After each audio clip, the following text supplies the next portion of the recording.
오늘도 우리 주님은 이 자리에 임재하신 줄 믿습니다.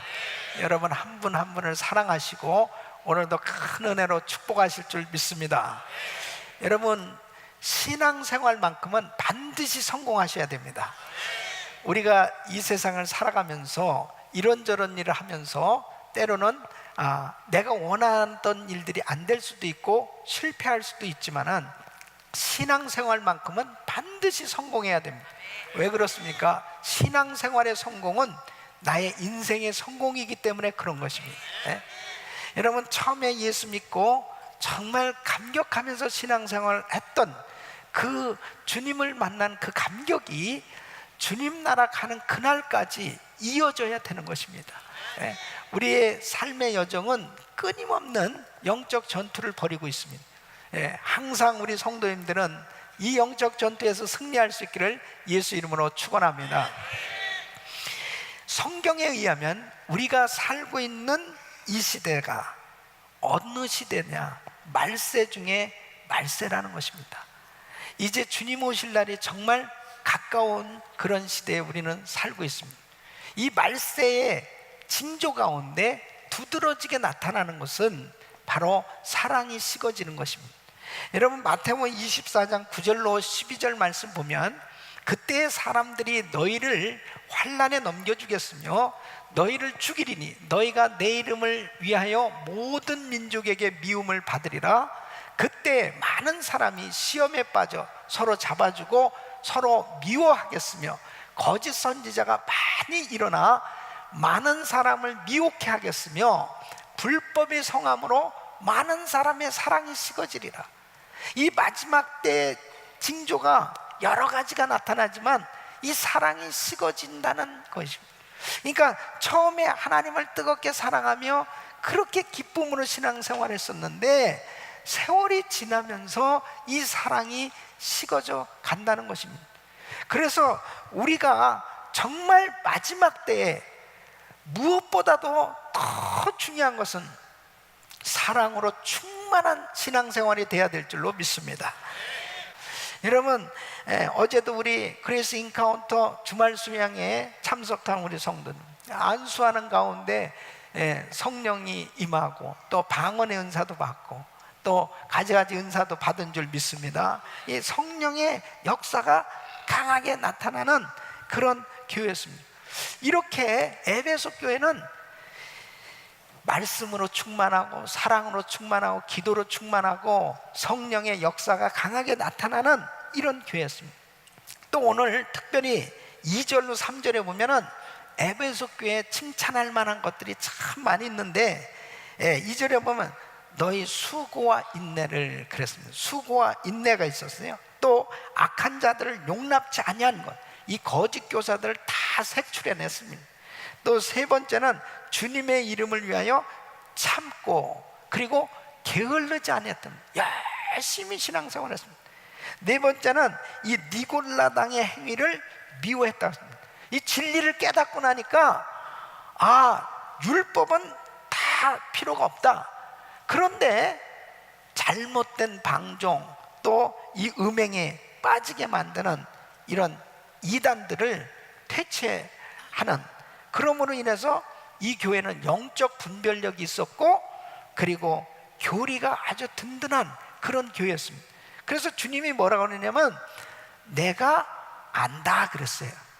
너희의 이런 좋은 신앙생활의 모습을 내가 다 안다는 것입니다. 그러니까 참 교회가 너무나 아름답게 세워졌어요. 그런데 4절에 보니까 뭐라고 그러니까 그러나 너를 책망할 것이 있나니 뭐예요? 처음 사랑을 버렸느니라. 그러니까 너무나 교회가 교리적으로나 영적으로나 참 모든 면에서 나무랄 데가 없이 갖춰졌는데 주님이 보실 때는 책망할 것이 있다는 거예요. 그 책망할 것이 뭐냐? 처음 사랑을 버렸다. 교회의 순수성을 지키려다가 기독교의 가장 핵심이 되는 이 사랑을 상실하게 됐다. 사랑이 실종된 거예요. 그러니까 여러분 기독교에서 제일 중요한 것은 바로 첫째 계명은 이것이니 하나님을 사랑하고, 둘째는 이와 같으니 내 몸을, 내 이웃을 내 몸과 같이 사랑하라. 그래서 하나님을 사랑하고 이웃을 사랑하는 것, 이것이 기독교의 가장 핵심인 것입니다. 근데 이 사랑이 빠지면 아무것도 아니라는 거예요. 그래서 고린도전서 13장에 보면은 사랑이 없으면 아무것도 아니라는 거예요. 예. 그런데 이 에베소 교회에 문제가 생긴 게 뭐냐? 사랑이 실종된 거예요.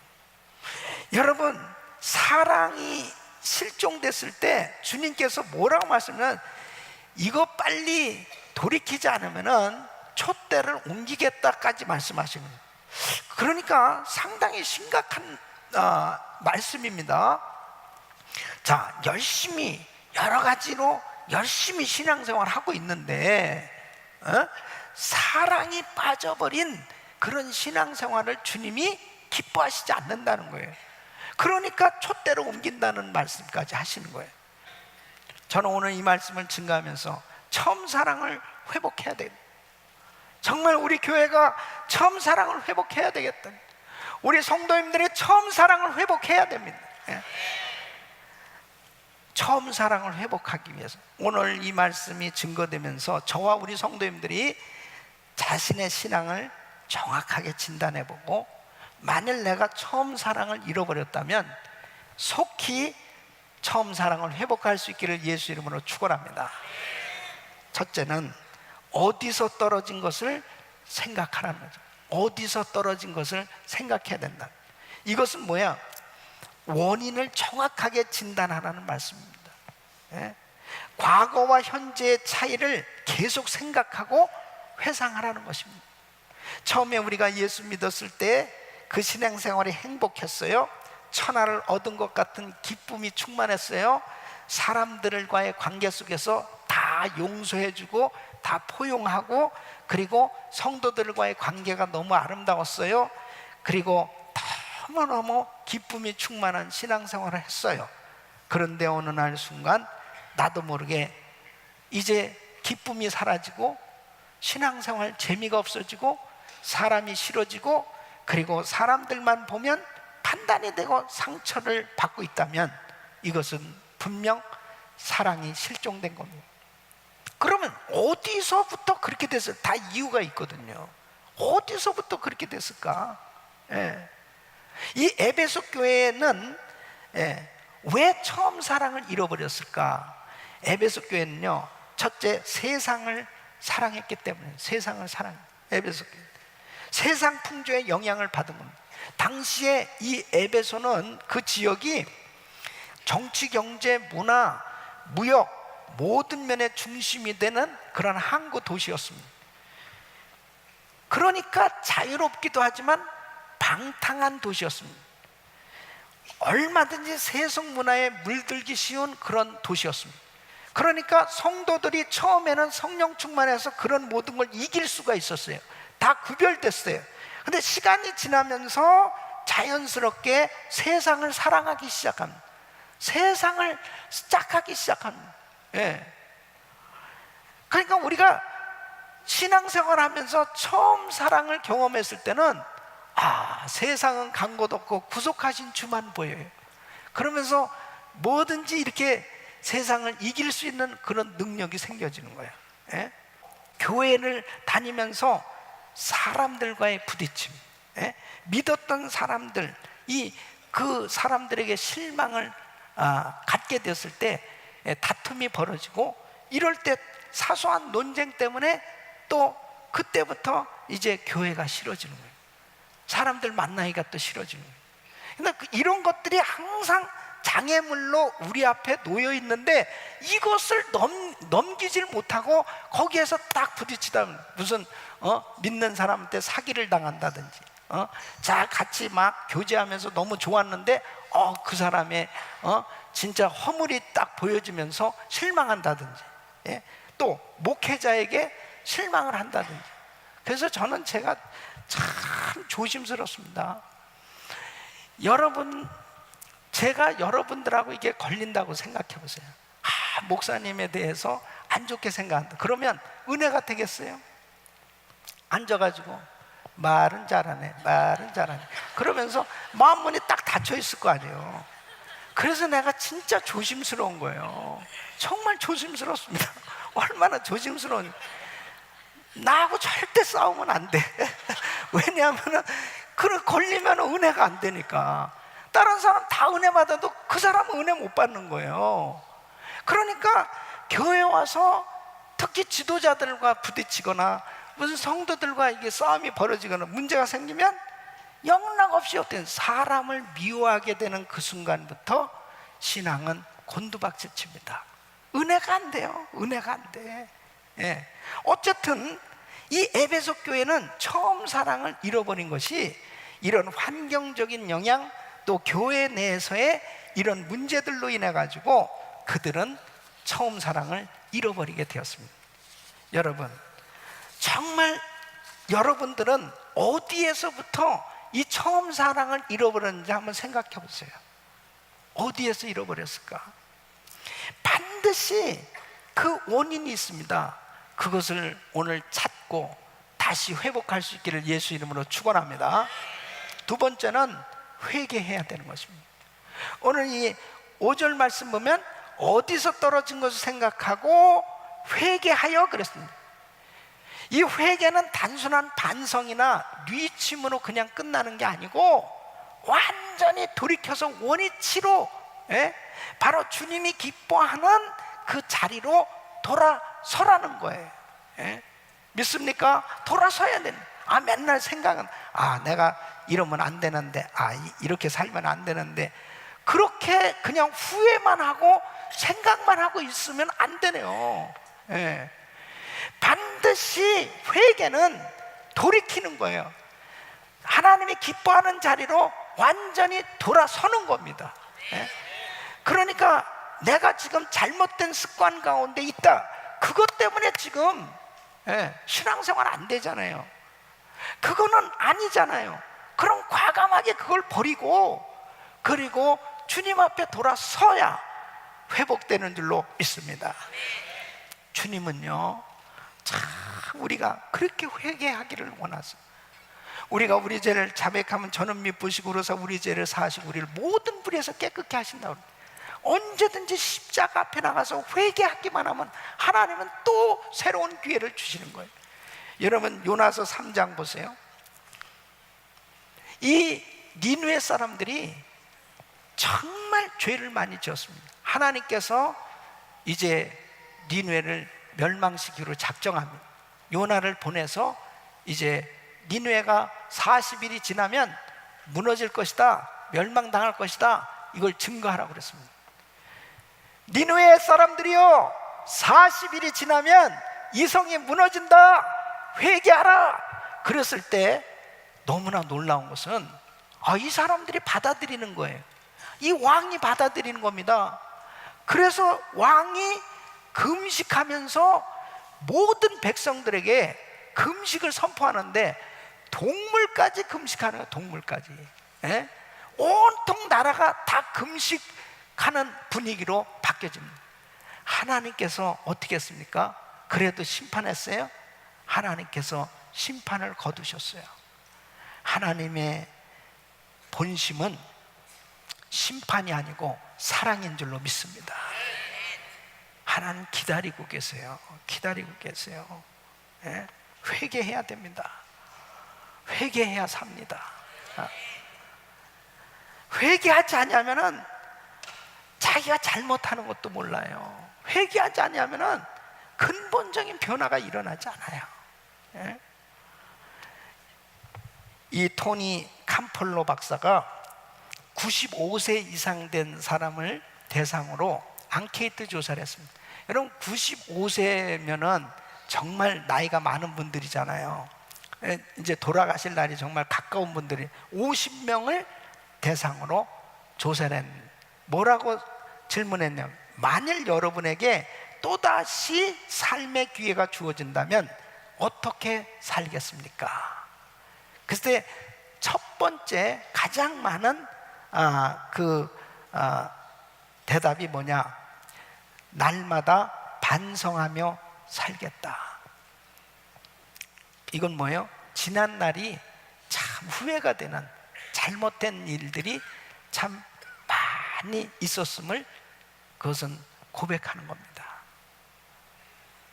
두 번째는 용기 있게 살겠다. 눈앞에 이득 때문에 지난날 너무나 비굴하게 살았던 것이 참 많이 있었다는 거죠. 세 번째는 죽은 후에도 무엇인가 남는 삶을 살겠다. 그러니까 지나놓고 나서 보니까 무의미한 삶이 너무나 되어졌다는 거죠. 예? 여러분 어떻습니까? 다시 우리에게 새로운 삶이 주어진다면 어떻게 살겠습니까? 이렇게 후회함이 없는 삶이 되려면 날마다 회개하는 거예요. 날마다. 예? 여러분, 날마다 회개하는 사람은 어떻겠습니까? 아, 내가 왜 그 사람을 미워했냐? 그럼 뭐 미워할 필요 뭐 있어? 그리고 미워하는 것은 이건 살인이라고 그러는데 주여 용서하게 하여 주시옵소서. 회개하잖아요. 그러면 자기를 항상 돌아보게 됩니다. 항상 자기를 돌아보니까 늘 나 이렇게 살면 안 되는데, 나 이거 끊어버려야지, 나 이거 하나님 싫어하시는 일을 내가 하고 있네, 이건 내가 하지 마야지. 이 회개하잖아요.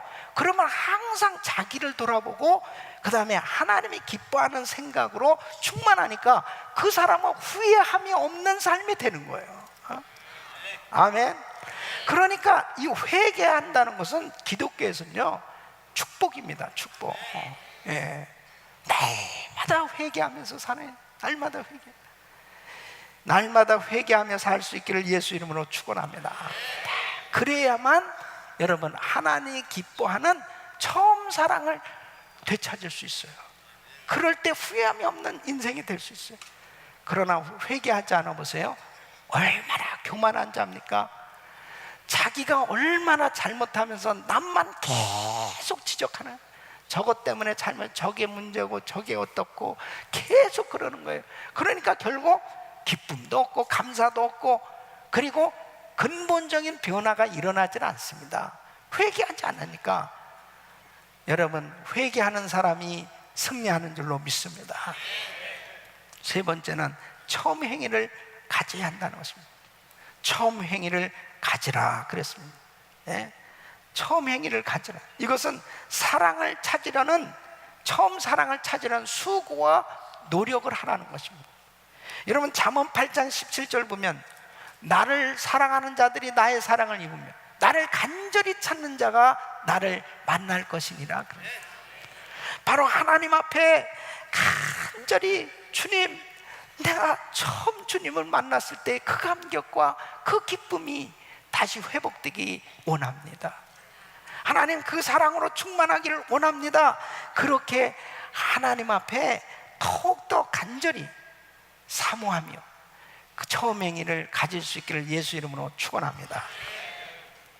리차드 칼슨 박사는 사랑은 사소한 일에도 상처를 입는다는 이 책으로 베스트셀러가 됐는데, 사람들은 참 사소한 일에 목숨을 건다는 거죠.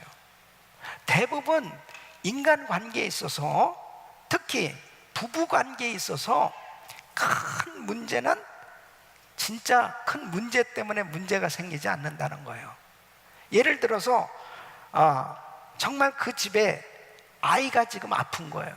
굉장히 심각한 수술을 해야 될 지경에 놓였어요. 그렇게 되면 그 부부가 일반적으로 그 아이 때문에 더 열심히 기도하고, 그 다음에 그 아이가 치료받기 위해서 부부가 열심으로 그 아이를 돌보고, 그러면서 서로 더 하나가 돼서 사랑하며 그 문제를 해결한다는 거죠. 그런데 일반적으로 부부가 다투는 경우를 보면 진짜 사소한 것 때문에 싸움이 벌어진다는. 남편이 어느 날 양말 한 짝을 던졌어요. 당신 가정교육을 어떻게 받았길래 그렇게 내가 허구한 날 얘기하는데 이게 안 고쳐지네. 이거 하나도 제대로 못하는 사람이 무슨 큰일을 하겠다고 이렇게 말이 나오는 거예요. 양말 하나 던진 것 때문에 가정교육이 나오고 큰일이 나오고 마음의 상처를 받는 거예요. 자존심 팍 상하는 거예요. 그러니까 그 소리 듣고 또 가만히 있습니까? 너는 가정교육이 잘 됐냐? 너는 잘 됐어? 그래서 그 모양이야? 그래가지고 양말 하나 던진 거 가지고 둘이서 전쟁이 벌어집니다. 진짜 큰 문제 때문에 싸우는 거는 없다는 거죠. 그렇게. 그러니까 사람은 사소한 일 때문에 이렇게 상처를 받고 다툼이 벌어지는데, 이러한 인간관계에 있어서 사소한 일을 부딪히지 않는 방법이 뭐냐? 이 리차드 칼슨 박사는 이렇게 얘기합니다. 처음처럼 행동하면 된다는 거예요. 처음처럼 어떻게 했냐? 부부가 처음에 연애하고 처음에 만났을 때는 음식을 먹어도 아주 거룩하게 이쁘게 먹는다. 처음에 만날 때는 우리가 함부로 하는 사람 없잖아요. 다 아주 결혼하고 나서 막 먹어. 처음 행위를 가지라는 거죠. 그러니까 우리 성도님들끼리도 가까워질수록 서로 조심할 필요가 있어요. 예? 서로 성도들 간에도 처음에 딱 만났을 때 얼마나 존중해 줍니까? 새 가족을 만났을 때 함부로 안 하잖아요. 좋은 얘기만 하잖아요. 그런 그 처음에 만났을 때 그 처음 좋았던 그 마음, 그 감정, 이런 것들을 항상 생각하면 그런 사소한 문제가 생겨지지 않고, 사소한 문제 때문에 심한 그런 싸움이 벌어지지 않는다는 거죠. 여러분, 처음 행위라는 게 참 중요합니다. 이 첫사랑 7절 말씀 보면, 귀 있는 자는 성령이 교회들에게 하신 말씀을 들을지, 이기는 그에게는 내가 하나님의 낙원이 있는 생명나무의 과실을 주어 먹게 하리라. 이기는 자는, 이긴다는 것은 하나님의 음성을 듣고 믿음으로 순종하는 자는, 그런 뜻입니다. 순종이 바로 이기는 줄 믿으시기 바랍니다. 바로 제자리로 돌아오세요. 제자리를 바로 서세요. 그렇게 예배를 기쁨으로 충만하게 드렸던 그 모습, 그렇게 기쁨으로 주를 사랑하면서 전도하고 그렇게 예수님을 자랑하던 그 모습, 하나님 앞에 드려도 부족하고 늘 드리는 것이 기쁨이 충만했던 그 모습으로 돌아오십시오. 바로 정말 주님만 생각하면 눈물이 나고 그 영원한 천국을 생각하면 감격스러운 그 모습으로 돌아오십시오. 바로 여러분이, 이 세상은 끊임없이 여러분을 미혹하고 유혹하고 그 기쁨을 다 빼앗으려고 마귀는 역사하지만, 여러분이 정말 그 주님 앞에 처음 행위를 가지려고 몸부림친다면 우리 성령님이 도와주실 줄로 믿습니다. 사랑하는 성도 여러분, 부부지간에 어려운 일이 생겼다고 합니다. 그렇게 사랑하고 정말 아름답게 참 가정을 이뤘던 부부가 이제 깨어질 위기에 처했답니다. 왜냐하면 그 하나밖에 없는 아들이 병들어 죽게 되었는데, 그 부인의 생각에는 이 남편이 좀 정말 능력이 좀 있어가지고 좀 많은 재정이 좀 넉넉했으면 더 좋은 병원, 더 세계적인 의사한테 찾아가서 이 아들을 수술시켰으면 낫었을 텐데, 막 섭섭한. 또 남편은 부인을 볼 때 좀 애 좀 잘 좀 이렇게 케어해줬었으면 이런 병에 걸리지 않은, 부인에 대해서 너무 섭섭한. 그래서 둘이 해주려고 생각을 했답니다. 근데 짐을 주섬주섬 싸는데 위에서 뭐가 뚝 떨어지는데 사진첩이 하나 떨어집니다. 그 사진첩을 우연히 열어서 보는데, 둘이 연애하던 시절, 그리고 애를 처음 가졌다고 기뻐하는 모습, 돌을 맞이했을 때 그 예배드리던 모습, 그 같이 막 즐거워했던, 전부 즐겁고 기쁘고 좋았던 사진들만 쭉 보는 순간에 눈물이 쭉 흐르더랍니다. 그러면서 둘이 그냥 저절로 저절로, 예, 서로 누가 얘기하기도 전에 저절로 손을 잡게 됐답니다. 그 좋았던 시절로 돌아가잖아요. 여러분, 그래서 추억 여행이 필요한 거예요. 가끔 프로포즈했던 그 장소, 같이 참 사랑을 나누고 사랑의 언약을 다짐했던 그 장소, 또 영적으로 보면 우리가 은혜 받았던 그 장소, 또 하나님의 그 놀라신 은혜의 감격을 체험했던 그런 장소들을 되새기면서 하나님이 얼마나 나를 사랑하고 우리 가정을 얼마나 사랑하시는 그 사랑을 기억하면서 하나님이 기뻐하는 자리로 돌아서기를 예수 이름으로 축원합니다. 우리 사랑하는 성도님, 우리 교회는 에베소 교회 같이 되면 안 됩니다. 선교도 많이 하고 봉사도 많이 하고 기도도 많이 하고 열심히 신앙생활도 많이 하는, 성도들끼리 싸우고 다투고 서로 미워하고 서로 판단하고 서로 나눠지고, 만일 그런 일이 생긴다면 하나님 기뻐하시겠어요? 선교지에 가서도 그렇게 은혜 충만해서 선교지에 가서는 처음 사랑 다 잃어버리고 부부들이 대판 싸우고, 그리고 겉으로는 성령 충만한 선교사 모습인데 속은 온통 다 썩어 문드러진 그런 모습으로 그렇게 신앙생활하는 사람들도 있어요. 선교사님들만 그렇습니까? 목회자 가정들은 어떻습니까? 장로님들 가정은 어떻습니까? 우리 집사님들 가정은 어떻습니까? 건강하십니까?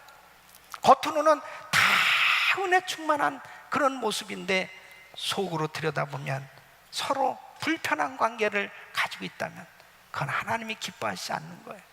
돌이키시기를 바랍니다. 주님은 처음 사랑을 가지라는 거예요. 주님을 만날 때 그 감격, 그 기쁨으로 충만해서 하나님을 섬길 때 우리 주님께서 기뻐하셔서 이기는 자에게는 생명나무의 열매를, 하나님의 낙원에 있는 생명나무의 열매를 먹게 하리라. 에덴 동산에서 아담과 하와에게는 먹지 못하겠어요. 그런데 이기는 자에게는 이제 생명나무의 실과를 줘서 바로 영생을 누리도록 축복해 주겠다고 말씀하셨습니다. 이런 은혜가 여러분 모두에게 임하기를 예수 이름으로 축원합니다.